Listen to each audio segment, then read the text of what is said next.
नमस्कार, तहकीकात न्यूज़ की खास फाइल चुनावी जंग 2021 में दर्शकों का फिर से स्वागत है।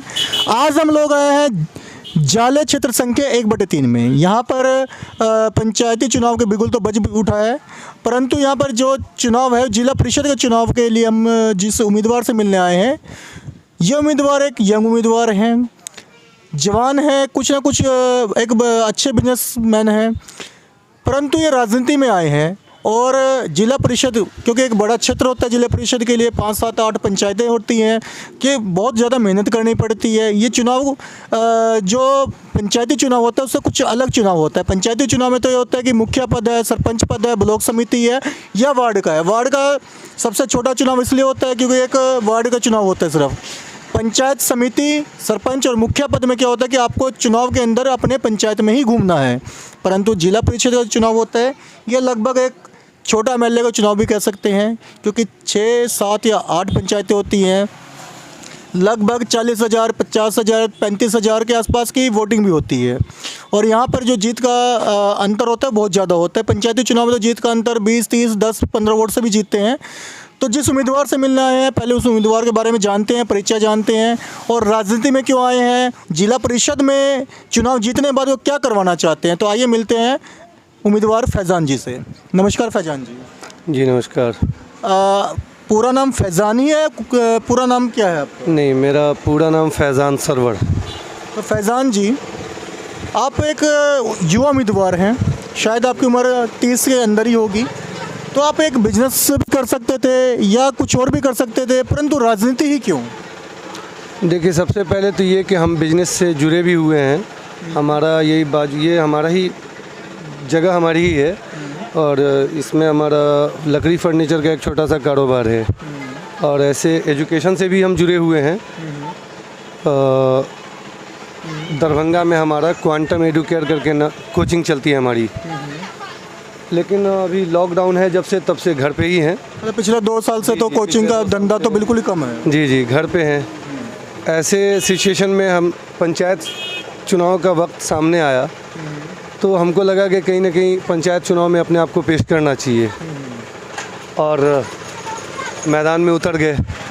उतरने का कारण मेरा कोई बहुत लंबा चौड़ा कोई प्लान नहीं है कि हमको बहुत कमाना है या बहुत कुछ ऐसा करना है जिससे हम फेमस हो सकें।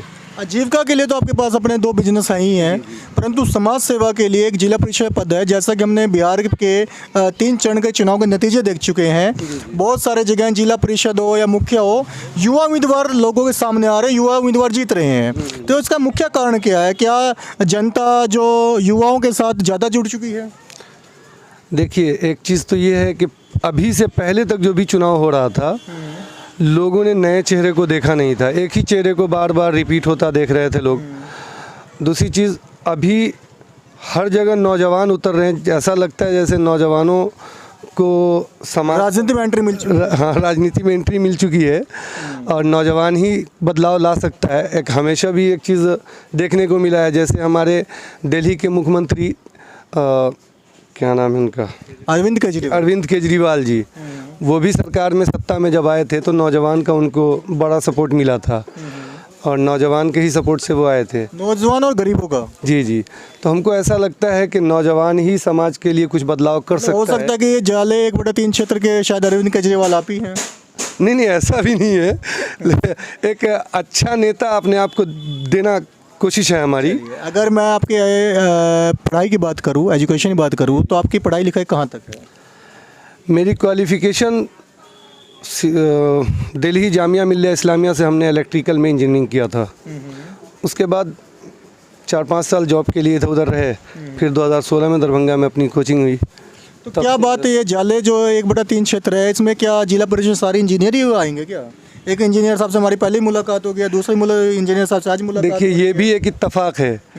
कोई ऐसा नहीं है किसी से कोई मीटिंग करके एक प्लान के तहत सब लोग इंजीनियर ही आ रहे हैं। लगता है सरकार ने इंजीनियरों का जो नौकरी है कम कर दी है, इसलिए इंजीनियर सब राजनीति में ही कूद पड़े हैं। कुछ ऐसा प्लान है कि सरकार का? अब सरकार का क्या प्लान है वो तो नहीं मालूम। हमारा जो प्लान है, हम चाहते हैं कि समाज के लोगों से जुड़ें। समाज के लोगों से। अच्छा, बताइए कि आपके जो चुनाव क्षेत्र है 1/3, इसमें कितनी पंचायतें हैं और उन पंचायतों की लगभग जनसंख्या कितनी होगी अगर अनुमान के हिसाब से? हमारे 1/3 क्षेत्र में लगभग 6 पंचायत है, कौन कौन सी हैं? जिसमें राढ़ी पूर्वी जो हमारा अपना गांव है, राढ़ी दक्षिणी है, ब्रह्मपुर पश्चिमी, ब्रह्मपुर पूर्वी है, कछुआ पंचायत है और रतनपुर पंचायत है। मतलब बहुत बड़ा क्षेत्र है। अगर मैं देखूं तो लगभग 15 से 20 किलोमीटर एरिया आपको घूमना पड़ेगा। जी। तो अगर मैं आपकी दिनचर्या की बात करूं, चुनाव प्रचार की बात करूं, तो सुबह कितने बजे से आप चुनाव प्रचार करते हैं ये बताएं। सुबह हम 6 बजे से शुरू होते हैं और 10 बजे तक अपने गांव में ही होते हैं, या कभी कभी आस पड़ोस के जो गांव हमारे हैं उस गांव में होते हैं। उसके बाद हमारा शेड्यूल चेंज होता है। 3 बजे हम निकलते हैं और 6, साढ़े 6, कभी कभी 7 बजता है। इस वक्त तक हम क्षेत्र में होते हैं। तो युवा साथी आपके साथ रहते हैं कि कुछ बुजुर्ग भी साथ रहते हैं आपके? युवा साथी और बुज़ुर्ग हमारे गांव के, आपको हम यकीन दिला दें तो 80% लोग हमारे साथ हैं, चाहे वो हमारे हिंदू भाई हो या मुस्लिम भाई हो। हमको ऐसा लगता है कि 80% लोग हमारे साथ हैं। और युवा की अगर बात करें तो हमारे पंचायत में अगर 1000 युवा हैं तो 700-800 युवा एक आवाज़ पे हमारे साथ खड़े हैं। मतलब आपके एक पूरी मेजोरिटी बनी हुई है यहाँ पे पंचायत में। इस पंचायत के ही चुनाव वोटिंग से नहीं काम चलेगा सर, आपको अभी लगभग इसके अलावा 5 पंचायतों और घूमना है। तो जैसे आप पंचायत में घूमते हैं तो यहाँ पे क्या फीडबैक आ रहे हैं बताएं। देखिए, फीडबैक का तो मामला ये है कि अभी जो भी कैंडिडेट होंगे सबका फीडबैक तो उसके पॉजिटिव ही है। जैसे कि हम देख रहे हैं कि इस क्षेत्र में युवाओं के ने जिला परिषद में शायद इस वक्त कदम ज़्यादा रखा है। पिछले जो आपके जिला परिषद थे बुल्लर यादव जी, वो एक बुजुर्ग थे, अब उन्होंने अपने बेटे को आगे लाए हैं। तो अगर मैं बुल्लर यादव जी की पिछले 5 साल की बात करूं तो जिला परिषद के पद पर रहते हुए क्या उन्होंने आपकी पंचायत में कोई कार्य करवाया जो आपका ये राढ़ी पूर्वी पंचायत है? जी, राढ़ी पूर्वी पंचायत जो हमारा पंचायत है, हमने बुल्लर यादव जी के किसी कार्य को नहीं देखा यहाँ, ना किसी की ज़बान से सुना कि उन्होंने हमारे यहाँ कोई काम किया है, कोई कार्य किया है। अगर मैं बात करूं कार्य की तो जिला परिषद के क्या क्या कार्य होते हैं, हमारे दर्शक ये जानना चाहते हैं। ज़िला परिषद के क्या क्या कार्य होते हैं ये दर्शक जानना चाहते हैं। हमारे यहाँ अभी तक जो भी ज़िला परिषद हुए उनसे ये क्लियर ही नहीं हो सका कि ज़िला परिषद का कार्य क्या है। और हम भी आकर के इसी चीज़ को समझना चाहते हैं कि ज़िला परिषद का कार्य क्या है, और जो कार्य है उसको हम लोगों तक पहुंचाने की हम पूरी कोशिश करना चाहते हैं। सर क्या कार्य होते हैं ये बताएं। कार्य क्या कर जिला परिषद के अंतर्गत कौन कौन से कार्य जिला परिषद कर सकता है? अभी तो वही हमने कहा कि कार्य हमको अभी तक खुद समझ में नहीं आया। चलिए, मुख्य कार्य जिला परिषद का जो मुख्य कार्य है, जहाँ पर पंचायती राज ना हो या पंचायत के इनकम ना हो, वहाँ पर या पंचायत को फंड ना मिला हो, अगर जिला परिषद को फंड मिलता है तो वहाँ पर सड़कों का, नालियों का निर्माण, और साथ में अगर आपके पास फंड ज़्यादा है और आप वहाँ पे पंचायत को भी फंड दे सकते हैं, शायद कुछ ऐसे कार्य होते हैं या कुछ इससे अलग भी होते हैं। अभी तक तो हमने ऐसा कुछ समझा नहीं है। चलो, अभी तो जिन्होंने पिछले 5 साल कुछ करवाए नहीं है, युवा साथी हैं, 20 साल से देख रहे हैं, 20 साल में अभी तक जो 4 जिला नहीं करवाए हैं, तभी आपको अभी हमारे यहाँ कुछ नहीं किया है। मतलब पूरे क्षेत्र में ही कुछ नहीं किया उन्होंने, नहीं किया किसी ने। इस बार जिला परिषद में आपके क्षेत्र में अब तक कितने उम्मीदवार आ चुके हैं? उम्मीदवार अभी तक तो 20+ हमने देखा है। 20+ देख चुके हैं। आप नॉमिनेशन करवाने किस दिन जाएंगे? नॉमिनेशन करवाने हमारे डेट अभी तक कोई फिक्स नहीं है कब जाएंगे हम, क्योंकि हमारे साथ जो हमारी टीम है, हमारे साथी है, मतलब एक मीटिंग करके पहले उसके डिसाइड साथ करेंगे। हमको एक मीटिंग करना है, डिसाइड करना है, और हमको कानून का भी पालन करना है। हमारे यहाँ जो अभी प्रावधान है कि 5 लोगों से ज़्यादा नहीं जा सकते, कोरोना प्रोटोकॉल जो है 5 लोगों से ज़्यादा नहीं जा सकते। परंतु हमने तो देखा है लोग 700-800 हज़ारों लोग लेके जा रहे हैं नॉमिनेशन। तो जो लोग कानून का पालन नहीं कर रहे हैं वो उनके लिए है। तो कानून हमको भी तो वहाँ पालन कुछ क्या करना कर है। रही है? कानून तो उनको रोकती नहीं वहाँ पर, लेकिन हमको खुद तो रुकना है। चलिए, ये फ़र्क होता है युवाओं में। एक बुज़ुर्ग में और युवा में ये फ़र्क है कि युवा को पुलिस के कानून की व्यवस्था का भी पालन करना पड़ता है, कुछ पुलिस के मार का भी डर होता है, सीधी सी बात है। बुजुर्ग लोगों को तो पुलिस वाले मारते कम है, युवा को देख के पुलिस वाले भी डंडा ज़्यादा उठा लेते हैं, शायद यही कारण है शायद। नहीं, ऐसा नहीं है। चलिए, कभी ना कभी पुलिस से आमना सामना हुआ, कहीं बाइक पे पकड़े गए होंगे, तो इसलिए थोड़ा कहीं ना कहीं पुलिस की वर्दी का एक डर रहता है। देखिए, डर उन लोगों को होता है जो इलीगल चलेंगे या जो कंप्लीट नहीं होंगे पूरी तरीके से। अब हम गाड़ी चलाते हैं, हमारे पास गाड़ी का पेपर नहीं होगा या अपना कार्ड नहीं होगा, ड्राइविंग लाइसेंस, तब तो हमको डर होगा ही। जब हम आपने आपके अगर मैं बात करूँ तो अभी 6 पंचायतें की बात करी है। जी जी 6 पंचायतों में टोटल में आप घूमे हैं पूरे में अभी तक? जी जी जी 6 पंचायतों में आपने क्या क्या मुख्य समस्या देखी है ये बताएं हमें। जो मुख्य समस्या है शायद गली नाली और सड़कों की जो समस्या है। मैक्सिमम हमने जो देखा है अभी तक वो सड़कों की समस्या हमने देखा और नाले की समस्या हमने देखा है। लगभग हर गांव में सड़क और नाला गड़बड़ है।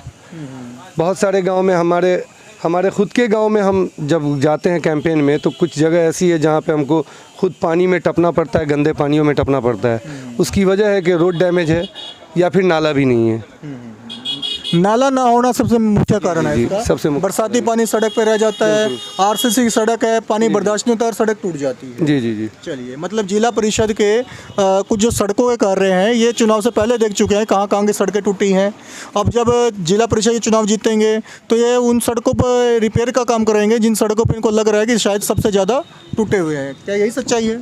देखिए, हमारी पूरी कोशिश होगी अगर हम जीतते हैं, जीतने के बाद हमसे जो पॉसिबल हो सकेगा हर उस काम को करने की हम कोशिश करेंगे। और अभी जैसे हम कैंपेन भी करते हैं तो क्षेत्र में किसी भी जनता में किसी से भी हम ये कहीं पे वादा नहीं करते कि हम आपके यहाँ ये करेंगे वो करेंगे, क्योंकि हमको लंबी गुफ्तगू नहीं करना, हमको ज़मीनी काम करना है। इसलिए जीते अगर समाज का सहयोग रहा, जनता का सपोर्ट रहा, तो जीतने के बाद जो हमसे पॉसिबल होगा हम वो करने के लिए तैयार हैं। बहुत अच्छी बात कही, अभी वादे नहीं करते हैं। पहला चुनाव है, युवा साथी हैं, जब ये 50 से 55 तक पहुंच जाएंगे तो राजनीति का खेल पूरा समझ जाएंगे कि वादे कैसे करने चाहिए, वादे सच्चे भी होते हैं या झूठे होते हैं, धीरे धीरे समझ में आएंगे। अपने क्षेत्रवासियों को आने वाले चुनाव में आप क्या संदेश देना चाहते हैं? हम अपने क्षेत्रवासियों को बस एक ही संदेश देना चाहते हैं कि उनके सामने जितने भी कैंडिडेट आते हैं, जितने भी प्रत्याशी आते हैं, चाहे वो 20 हो, 22 हो, 25 हो, उसमें से एक हम भी हैं। हम चाहते हैं कि हमारे क्षेत्रवासी एक अच्छे व्यक्ति का, शिक्षित व्यक्ति का चयन करें ताकि वो जीते तो समाज का कुछ भला हो सके, समाज के लोगों से संपर्क बना रहे, जुड़े रहें। और वो कोई भी हो सकते हैं, हम ही नहीं, कोई भी हो सकते हैं। एक अच्छे व्यक्ति का चयन करें, हम बस इतना ही कहना चाहते हैं। बहुत अच्छी बात कही। समाज निर्माण में सबसे बड़ी बात होती है एजुकेशन की। अगर आपके उम्मीदवार को यही नहीं पता होगा या आपके प्रतिनिधि को नहीं पता होगा, क्योंकि ब्लॉक लेवल पे क्या होता है कि सचिव मिलके कुछ भी बिल पास करवा लेते हैं, कुछ भी लिखवा के पैसे निकलवा देते हैं, परंतु अगर आपके प्रतिनिधि पढ़े लिखे हैं, उनको काम की समझ है, तो शायद वो आपके काम बेहतर कर सकेंगे।